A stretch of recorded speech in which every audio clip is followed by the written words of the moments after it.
Hello दोस्तों, आपके अपने मैजिक मोमेंट चैनल में आपका स्वागत है। दोस्तों, आज हम बैंक सेक्टर स्टॉक सीरीज का पार्ट 13 देखेंगे और 13 पार्ट में हम बैंक ऑफ बड़ौदा को डिटेल में डिस्कस करेंगे, इसके फाइनेंशियल ईयर Q1 के बिजनेस अपडेट को भी और साथ में इसके टेक्निकल्स को डिस्कस करेंगे। और दोस्तों, आप वीडियो को एंड तक जरूर देखिए क्योंकि वीडियो के एंड में हम वीडियो का कंक्लूजन देते हैं जिससे आपके माइंड में क्लैरिटी आएगी कि अभी आपको स्टॉक में क्या करना चाहिए। चलो दोस्तों, करते हैं वीडियो की शुरुआत बैंक ऑफ बड़ौदा के साथ। दोस्तों, बैंक ऑफ बड़ौदा अपने कस्टमर्स को ये सब सर्विस प्रोवाइड करता है: personal banking, corporate banking, international banking, SME banking, rural banking, non resident Indian यानी NRI सर्विस और treasury service. POB bank established हुआ था 1908 में। और दोस्तों, ये एक PSU बैंक है जिसमें गवर्नमेंट ऑफ इंडिया का 63.97% का स्टेक है। और दोस्तों, फाइनेंशियल ईयर 2019 में इस बैंक में विजय बैंक और देना बैंक का मर्जर हुआ था और ये इंडिया का थर्ड लार्जेस्ट PSU बैंक बन गया।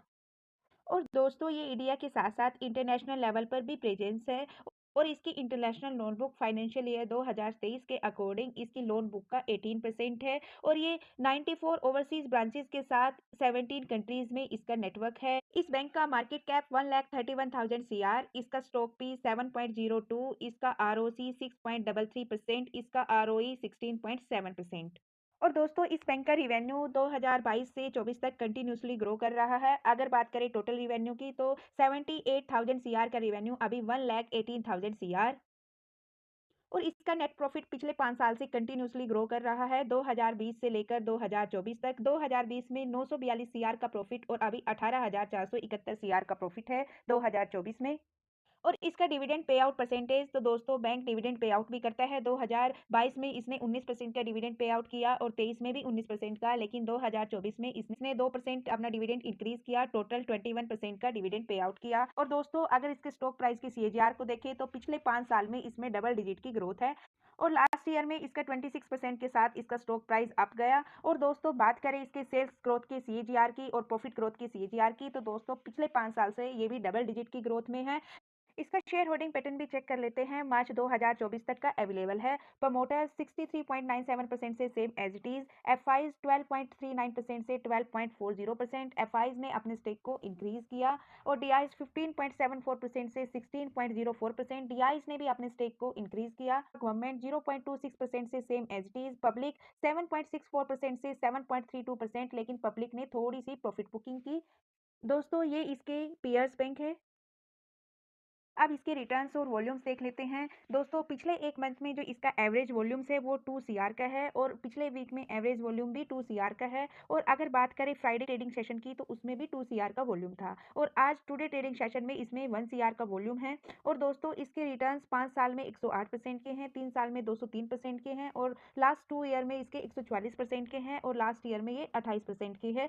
6 मंथ में भी इसके पॉजिटिव रिटर्न्स है, लेकिन 3 मंथ और 1 मंथ में इसके नेगेटिव रिटर्न्स है। और अगर इसके ऑल टाइम रिटर्न्स देखें तो 2003 से लेकर अब तक के इसके रिटर्न्स 1608% के रिटर्न्स है। और इस बैंक के शेयर का जो लो प्राइस था वो 13 रुपये 62 पैसे था। ऑल टाइम हाई 299 रुपये 70 पैसे। और अभी जो स्टॉक ट्रेड कर रहा है आज 1.34% के जंप के साथ आज 253 रुपये 95 पैसे पर ट्रेड कर रहा है। दोस्तों, BOB बैंक एक लार्ज कैप बैंक है और जो मॉडरेट टू रिस्क है। और दोस्तों, टेक्निकल चार्ट को देखने से पहले हम इसके लॉन्ग टर्म चार्ट को देखेंगे। यहाँ पर इसके चार्ट के पैटर्न को देखेंगे और इसके वॉल्यूम्स को देखेंगे और इसके बाद हम इसकी जो लेटेस्ट न्यूज़ है इसके Q1 के रिजल्ट्स को लेकर और एक्सपेक्टेशंस को लेकर वो सब डिटेल में डिस्कस करेंगे विद टेक्निकल्स। तो दोस्तों, जो यहाँ पर डार्क ब्लू कलर की लाइन है वो प्राइस की लाइन है, जो स्काई ब्लू कलर की लाइन है वो वॉल्यूम्स की लाइन है। और 2015 में बैंक का शेयर 170 रुपये पर ट्रेड कर रहा था, जो कि 230 रुपये तक जाता है, वहां से प्रॉफिट बुकिंग आती है और कंटिन्यूसली लोअर लोज के साथ ये डाउन ट्रेंड में आता है 40 रुपए के प्राइस तक। 40 रुपए के प्राइस पर थोड़ा कंसोलिडेट करता है और ये वी शेप रिकवरी करता है 2020 के बाद, यानी 2020 से अब तक जो स्टॉक है वो कंटिन्यूसली अप ट्रेंड में है। इसमें इसके हैवी वॉल्यूम्स को भी देख सकते हो। और दोस्तों, अभी जो स्टॉक ट्रेड कर रहा है वो 250 के आसपास कर रहा है। बाकी हम इसके सपोर्ट, रेजिस्टेंस और नेक्स्ट टारगेट को इसके टेक्निकल चार्ट में डिस्कस करेंगे। तो दोस्तों इस न्यूज़ में हम इसके पिछले वीक में डाउन जाने का कारण देखेंगे कि ये पिछले वीक में डाउन क्यों गया और अब इसके अप जाने की क्या संभावना है। तो दोस्तों पहले हम डाउन जाने के कारण को देखते हैं। दोस्तों इसने पिछले वीक में अपने फाइनेंशियल ईयर 2025 के Q1 की बिजनेस अपडेट दी थी, जिसके कारण इसका शेयर 4% के साथ नीचे डाउन गया था। डाउन क्यों गया था? क्योंकि इसने बोला था कि जो डिपॉजिट ग्रोथ है वो अप है लोन के कंपैरिजन में। जो लोन है वो वीक है इस क्वार्टर में, इस क्वार्टर यानी अप्रैल जून क्वार्टर में। तो दोस्तों इसके कारण इसका जो शेयर है वो 4% के साथ नीचे डाउन गया। इसकी सेकंड न्यूज़ देखते हैं कि दोस्तों हम सभी जानते हैं अब सभी कंपनीज और बैंक्स के फाइनेंशियल ईयर 2025 के Q1 के रिजल्ट्स आउट हो रहे हैं। कुछ के जुलाई में होंगे तो कुछ के अगस्त में होंगे। तो दोस्तों सबके रिजल्ट आउट होने से पहले जो एक्सपर्ट्स हैं, ये ब्रोकरेज कंपनीज हैं, ब्रोकरेज फर्म्स हैं, वो अपनी एक्सपेक्टेशन को बताती हैं। तो दोस्तों उसके बिहाफ पे इनके रिजल्ट को देखा जाता है कि रिजल्ट एक्सपेक्टेशन से को बीट किया या फिर मिस किया। तो दोस्तों इस बैंक की भी एक्सपेक्टेशन दर्शाई है। प्रभुदास लिद्दर एक ब्रोकरेज फर्म है, उन्होंने इसके नेट प्रॉफिट में वाई ऑन वाई बेसिस पर 9.6% का जंप दिखाया वाई ऑन वाई बेसिस पर। और दोस्तों इसकी जो इनकम है उसमें वाई ऑन वाई बेसिस पर 7.6% का जंप दिखाया और क्यू ऑन क्यू बेसिस पर 0.3% के साथ अप जाएगी। और बाकी अगर इसको डिटेल में देखें, इसका नेट प्रॉफिट 4461.8 सीआर के साथ अप जाएगा 9.6% वाई ऑन वाई बेसिस पर, लेकिन क्यू ऑन क्यू बेसिस पर इसका नेट प्रॉफिट डाउन जाएगा 8.7%। अब देखते हैं दोस्तों इसके रिजल्ट जब आएंगे ये इस एक्सपेक्टेशन को बीट करेगा या फिर मिस करेगा। तो दोस्तों हम इसके टेक्निकल देख लेते हैं। इसके टेक्निकल्स क्या कहते हैं? दोस्तों ये इसका टेक्निकल चार्ट है। यहाँ पर हम सपोर्ट, रेजिस्टेंस और नेक्स्ट टारगेट की बात करेंगे और इसके टेक्निकल्स को देखेंगे, इसमें आगे क्या संभावनाएं बन रही हैं।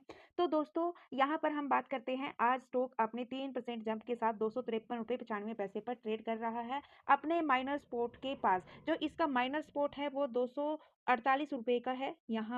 यहाँ से इस सपोर्ट से ये बायबैक कई बार कर चुका है। इस रेजिस्टेंस को ब्रेक करता है, नए रेजिस्टेंस तक जाता है, फिर यहाँ से प्रॉफिट बुकिंग आती है और इसको ये 248 रुपये के प्राइस को अपना सपोर्ट बनाता है। यहाँ से बायबैक करता है, रेजिस्टेंस तक जाता है, फिर डाउन आता है, फिर बायबैक करता है, फिर अभी इस तक अभी आया नहीं है, अभी थोड़ी दूर है, लेकिन यहाँ से आज इसमें बाइंग वॉल्यूम आया। दोस्तों जो इसका फर्स्ट रेजिस्टेंस रहेगा वो 285 का रहेगा और जो फर्स्ट सपोर्ट रहेगा वो 248 का रहेगा। सेकंड सपोर्ट जो रहेगा वो 237 का रहेगा। और अब बात करते हैं इसके टेक्निकल्स की। तो दोस्तों मेरे ओपिनियन से ये अपने Q1 के रिजल्ट से पहले अपने इस मेजर यानी कि सेकंड सपोर्ट तक आ सकता है। और दोस्तों अगर यहाँ पर इसके रिजल्ट्स अच्छे आ जाते हैं तो दोस्तों यहाँ से लेगा ये वी शेप रिकवरी और दोस्तों अपने इस रेजिस्टेंस को भी ब्रेक करेगा और अपने ऑल टाइम हाई को भी ब्रेक कर सकता है।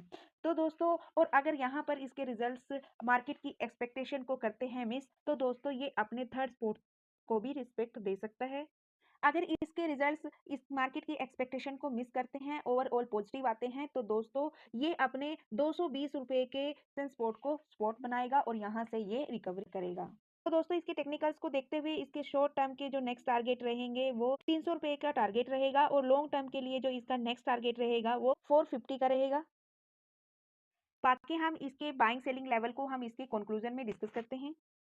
दोस्तों हमने इसके बिजनेस को डिस्कस किया, इसके बेसिक फंडामेंटल्स को डिस्कस किया, इसका टेक्निकल एनालिसिस किया, इसके शेयर होल्डिंग पैटर्न को चेक किया, कंक्लूजन। तो दोस्तों अगर इस बैंक में कोई इंटरेस्टेड है और फ्रेश बाइंग करना चाहता है तो दोस्तों मेरे ओपिनियन से 248 रुपये से लेकर 237 रुपये के बीच आप इसमें कहीं भी बाइंग कर सकते हो। और दोस्तों एड ऑन करने वाले इसमें अभी Q1 के रिजल्ट का वेट करें। और दोस्तों अगर किसी के पास इस बैंक का स्टेक है और प्रॉफिटेबल है और प्रॉफिट बुकिंग करना चाहता है तो दोस्तों उसको अभी वेट एंड वॉच करना चाहिए इसके 285 रुपये के लेवल के ब्रेक होने का। दोस्तों इसके ब्रेक होने के बाद आप अपने रिस्क और रिटर्न के अनुसार कभी भी प्रॉफिट बुकिंग कर सकते हो। और दोस्तों चाहो तो आप इस बैंक को लॉन्ग टर्म के लिए भी रख सकते हो। लार्ज कैप बैंक है, PSU बैंक है, मॉडरेट टू रिस्क है। लेकिन दोस्तों ये वीडियो ओनली एजुकेशन पर्पज से है, मेरी तरफ से किसी भी स्टॉक के लिए कोई रिकमेंडेशन नहीं है।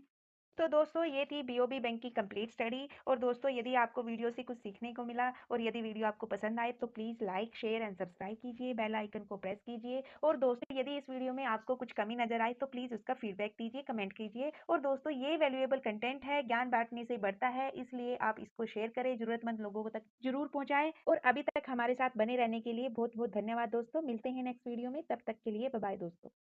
हेलो दोस्तों, लाइक कर दो प्लीज।